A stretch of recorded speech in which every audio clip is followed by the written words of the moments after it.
ನೋಡಿ, ಇದು ಆಟೋದಲ್ಲಿ ಪ್ರಯಾಣ ಮಾಡೋರಿಗೆ ಬಿಗ್ ಶಾಕ್ ಎದುರಾಗಿದೆ. ಕಾರಣ ಎಷ್ಟೇ, ಮತ್ತೆ ಏರಿಕೆ ಆಗುತ್ತಾ ಹಾಗಾದ್ರೆ ಆಟೋ ದರ ಎನ್ನುವಂತ ಪ್ರಶ್ನೆ. ಪ್ರತಿ 1 ಕಿಲೋಮೀಟರ್ಗೆ 5 ರೂಪಾಯಿ ಏರಿಕೆ ಆಗುವಂತ ಸಾಧ್ಯತೆ ಇದೆ. ಹೊಸ ವರ್ಷಕ್ಕೆ ಆಟೋ ದರ ಏರಿಕೆ ಆತಂಕ ಈಗ ಜನರಲ್ಲಿ ಮೂಡ್ತಾ ಇರುವಂತದ್ದು.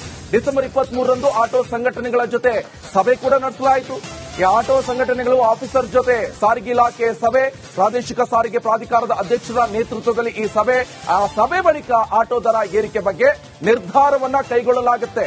ನೋಡಿ, ಈಗಾಗಲೇ ಗಮನಿಸ್ತಾ ಇದ್ವಿ, ಮುಟ್ಟೋದಕ್ಕೆ, ಹೋದಕ್ಕೆ, ಬಂದದಕ್ಕೆ, ತಿನ್ನೋದಕ್ಕೆ, ಕೂತ್ಕೊಳ್ಳೋದಕ್ಕೆ ಎಲ್ಲದಕ್ಕೂ ಕೂಡ ತೆರಿಗೆಯನ್ನ ಕೊಡಬೇಕಾಗತ್ತೆ. ಈಗ ಆಟೋದಲ್ಲಿ ಹೋದ್ರೆ ಮತ್ತೆ ಕಿಲೋಮೀಟರ್ಗೆ 5 ರೂಪಾಯಿ ಕೊಡಬೇಕಾಗತ್ತೆ. ಬಗ್ಗೆ ಹೆಚ್ಚಿನ ಡೀಟೇಲ್ಸ್ ಅನ್ನು ಕೊಡ್ತಾರೆ ನನ್ನ ಹಿರಿಯ ಸಹೋದ್ಯೋಗಿ ದೀಪ್ತಿ ತೋಳ್ಪಾಡಿ. ನೇರ ಸಂಪರ್ಕದಲ್ಲಿ ಜಾಯ್ನ್ ಆಗಿದ್ದಾರೆ. ದೀಪ್ತಿ, ಸದ್ಯ ಕೂತ್ಕೊಂಡ್ರು ಟ್ಯಾಕ್ಸ್ ಕಟ್ಟಬೇಕು, ದರ ಏರಿಕೆ, ಇನ್ನೊಂದ್ ಕಡೆಯಲ್ಲಿ ನಿಂತರೂ ಕಷ್ಟ, ಏನಾದ್ರೂ ಕುಡಿಯೋಕ್ ಹೋದ್ರೂ ಕಷ್ಟ, ತಿಂದ್ರು ಎಲ್ಲದಕ್ಕೂ ಕೂಡ ದರ ದರ ದರ ದರ ಏರಿಕೆ ಬಿಸಿ. ಈಗ ಆಟೋದಲ್ಲಿ ಹೋದ್ರೆ ಮತ್ತೆ 1 ಕಿಲೋಮೀಟರ್ಗೆ 5 ರೂಪಾಯಿ ಜಾಸ್ತಿ ಅಂತೆ. ಲಗೇಜ್ಗೆ ಮತ್ತೇನಾದ್ರೂ ಸಪರೇಟ್ ಏನಾದ್ರೂ ಚಾರ್ಜಸ್ ಇದೆಯಾ? ಸದ್ಯ ಯಾವಾಗ ಇದು ಇಂಪ್ಲಿಮೆಂಟ್ ಆಗುತ್ತೆ, ಯಾವಾಗಿಂದ ಇದು ಶುರು ಆಗುತ್ತೆ? ಸದ್ಯ ಜನಸಾಮಾನ್ಯರಿಗೆ ಏನ್ ಹೇಳ್ತಿದ್ದಾರೆ?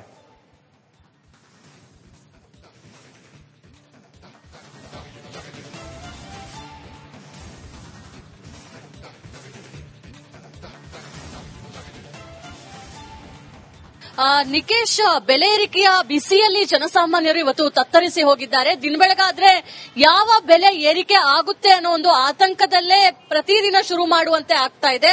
ಪೆಟ್ರೋಲ್ ಡೀಸೆಲ್ ಬೆಲೆ ಒಂದ್ ಕಡೆ, ಅಡಿಗೆ ಎಣ್ಣೆದ ಬೆಲೆ ಒಂದ್ ಕಡೆ, ಅಕ್ಕಿ ಬೇಳೆ ಬೆಲೆ ಒಂದ್ ಕಡೆ, ನಂದಿನಿ ಹಾಲಿನ ದರ ಏರಿಕೆ ಬೆಲೆ ಒಂದ್ ಕಡೆ. ಇದರ ಮಧ್ಯದಲ್ಲೇ ಈಗ ಆಟೋ ದರವನ್ನ ಹೆಚ್ಚಳ ಮಾಡಬೇಕು ಅಂತ ಹೇಳಿ ಆಟೋ ಚಾಲಕರು ಸಾರಿಗೆ ಇಲಾಖೆಯ ಮುಂದೆ ಬೇಡಿಕೆಯನ್ನ ಮುಂದಿಟ್ಟಿದ್ದಾರೆ. ಅಂದ್ರೆ ಕೋವಿಡ್ ನಂತರದಲ್ಲಿ ಯಾವುದೇ ರೀತಿಯಾಗಿ ನಾವು ಪರಿಷ್ಕರಣೆಯನ್ನ ಮಾಡಲಿಲ್ಲ, ನಮ್ಮ ಜೀವನ ನಡಿಬೇಕಾದ್ರೆ ಆಟೋ ದರ ಪರಿಷ್ಕರಣೆ ಆಗಬೇಕು ಅಂತ ಹೇಳಿ ಮನವಿ ಮಾಡಿರುವಂತಹ ಬೆನ್ನಲ್ಲೇ ಇದೀಗ ಸಾರಿಗೆ ಇಲಾಖೆಯಿಂದ ಈ ಒಂದು ಮೀಟಿಂಗ್ ಕರೆಯಲಾಗ್ತಾ ಇದೆ.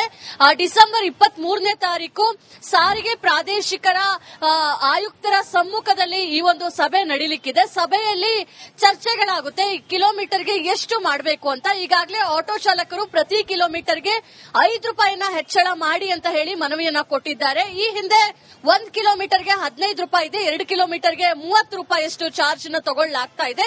ಈಗ 5 ರೂಪಾಯಿಯನ್ನ ಪರಿಷ್ಕರಣೆ ಮಾಡಿ, ಹೆಚ್ಚಳ ಮಾಡಿ ಅಂತ ಹೇಳಿ ಮನವಿಯನ್ನ ಮಾಡ್ತಾ ಇದ್ದಾರೆ. ಹೀಗಾಗಿ ಡಿಸೆಂಬರ್ 23ನೇ ತಾರೀಕು ಮೀಟಿಂಗ್ ನಡೆಯುತ್ತೆ. ಮೀಟಿಂಗ್ ನಲ್ಲಿ ಆರ್ಟಿಒ ಅಧಿಕಾರಿಗಳಿರ್ತಾರೆ, ಅಳತೆ ಮಾಪನ ಅಧಿಕಾರಿಗಳಿರ್ತಾರೆ, ಗ್ರಾಹಕ ವೇದಿಕೆಯವರಿರ್ತಾರೆ, ಜೊತೆಗೆ ಬೇರೆ ಬೇರೆ ಇಲಾಖೆ ಅಂದ್ರೆ ಸಾರಿಗೆ ಇಲಾಖೆಯ ಆಯುಕ್ತರು, ಅಧಿಕಾರಿಗಳೆಲ್ಲ ಸೇರಿ ಈ ಒಂದು ಸಭೆಯಲ್ಲಿ ಚರ್ಚೆಯನ್ನ ಮಾಡೋ ಮೂಲಕ ಎಷ್ಟು ದರವನ್ನ ಹೆಚ್ಚಳ ಮಾಡಬಹುದು ಅಂತ ಹೇಳಿ ತೀರ್ಮಾನವನ್ನ ಮಾಡ್ತಾರೆ.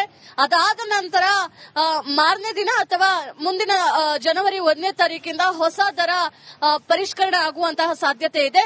ಈಗ ಮೀಟರ್ ಮೇಲೆ ನಾವು 30 ರೂಪಾಯಿ ಕೊಡ್ತಾ ಇದೀವಿ, ಅದು 35 ರೂಪಾಯಿ ಆದ್ರೂ ಕೂಡ ಆಶ್ಚರ್ಯ ಇಲ್ಲ. Nikesh, okay, thank you Deepti ನಿಮ್ಮೆಲ್ಲ ಮಾಹಿತಿಗೆ.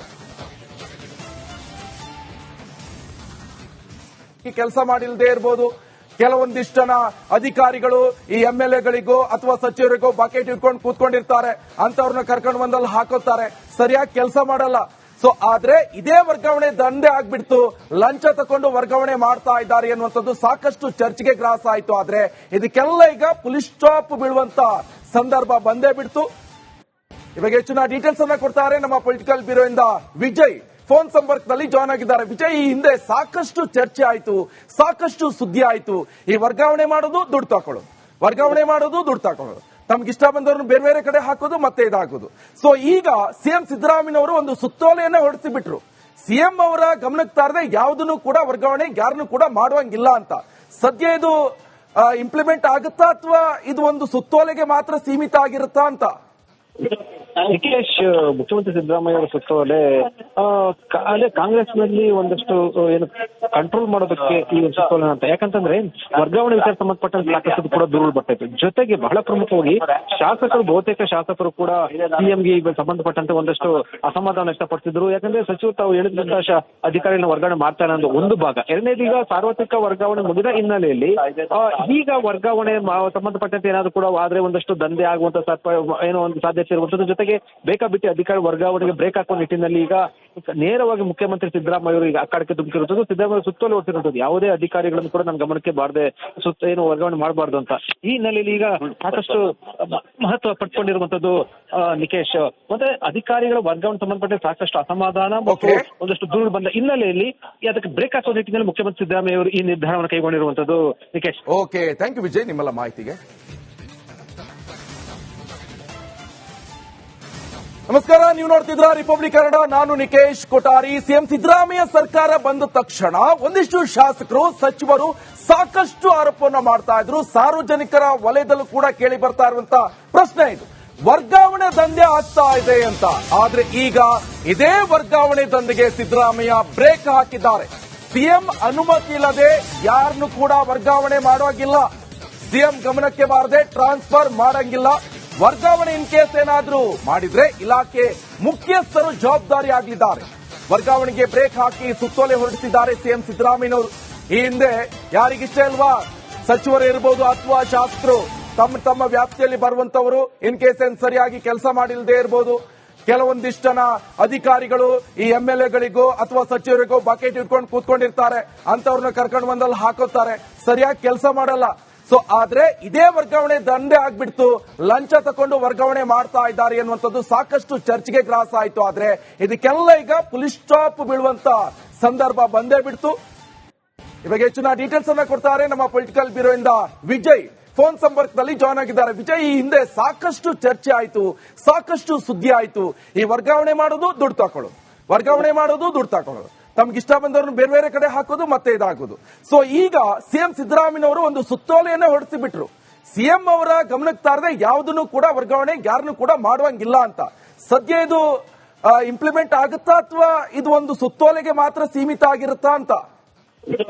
ನಿಕೇಶ್, ಮುಖ್ಯಮಂತ್ರಿ ಸಿದ್ದರಾಮಯ್ಯ ಅವರ ಸುತ್ತೋಲೆ ಅದೇ ಕಾಂಗ್ರೆಸ್ನಲ್ಲಿ ಒಂದಷ್ಟು ಏನು ಕಂಟ್ರೋಲ್ ಮಾಡೋದಕ್ಕೆ ಈ ಒಂದು ಸುತ್ತೋಲೆ ಅಂತ. ಯಾಕಂತಂದ್ರೆ ವರ್ಗಾವಣೆ ವಿಚಾರ ಸಂಬಂಧಪಟ್ಟಂತೆ ಸಾಕಷ್ಟು ಕೂಡ ದೂರು ಬರ್ತಾಯಿತ್ತು. ಜೊತೆಗೆ ಬಹಳ ಪ್ರಮುಖವಾಗಿ ಬಹುತೇಕ ಶಾಸಕರು ಕೂಡ ಸಿಎಂಗೆ ಸಂಬಂಧಪಟ್ಟಂತೆ ಒಂದಷ್ಟು ಅಸಮಾಧಾನ ವ್ಯಕ್ತಪಡಿಸಿದ್ರು. ಯಾಕಂದ್ರೆ ಸಚಿವರು ತಾವು ಹೇಳಿದಂತಹ ಅಧಿಕಾರಿಗಳನ್ನ ವರ್ಗಾವಣೆ ಮಾಡ್ತಾರೆ ಅನ್ನೋದು ಒಂದು ಭಾಗ. ಎರಡನೇದು, ಈಗ ಸಾರ್ವತ್ರಿಕ ವರ್ಗಾವಣೆ ಮುಗಿದ ಹಿನ್ನೆಲೆಯಲ್ಲಿ ಈಗ ವರ್ಗಾವಣೆ ಸಂಬಂಧಪಟ್ಟಂತೆ ಏನಾದ್ರು ಕೂಡ ಆದ್ರೆ ಒಂದಷ್ಟು ದಂಧೆ ಆಗುವಂತ ಏನೋ ಒಂದು ಸಾಧ್ಯತೆ ಇರುವಂತದ್ದು. ಜೊತೆಗೆ ಬೇಕಾಬಿಟ್ಟಿ ಅಧಿಕಾರಿ ವರ್ಗಾವಣೆಗೆ ಬ್ರೇಕ್ ಹಾಕುವ ನಿಟ್ಟಿನಲ್ಲಿ ಈಗ ನೇರವಾಗಿ ಮುಖ್ಯಮಂತ್ರಿ ಸಿದ್ದರಾಮಯ್ಯ ಅವರು ಈಗ ಅಕ್ಕಾಡಕ್ಕೆ ಧುಮುಕಿರುವಂತದ್ದು, ಸಿದ್ದರಾಮಯ್ಯ ಸುತ್ತೋಲೆ ಹೊರಟಿರುವಂತದ್ದು, ಯಾವುದೇ ಅಧಿಕಾರಿಗಳನ್ನು ಕೂಡ ನನ್ನ ಗಮನಕ್ಕೆ ಬಾರದೆ ಏನು ವರ್ಗಾವಣೆ ಮಾಡಬಾರ್ದು ಅಂತ.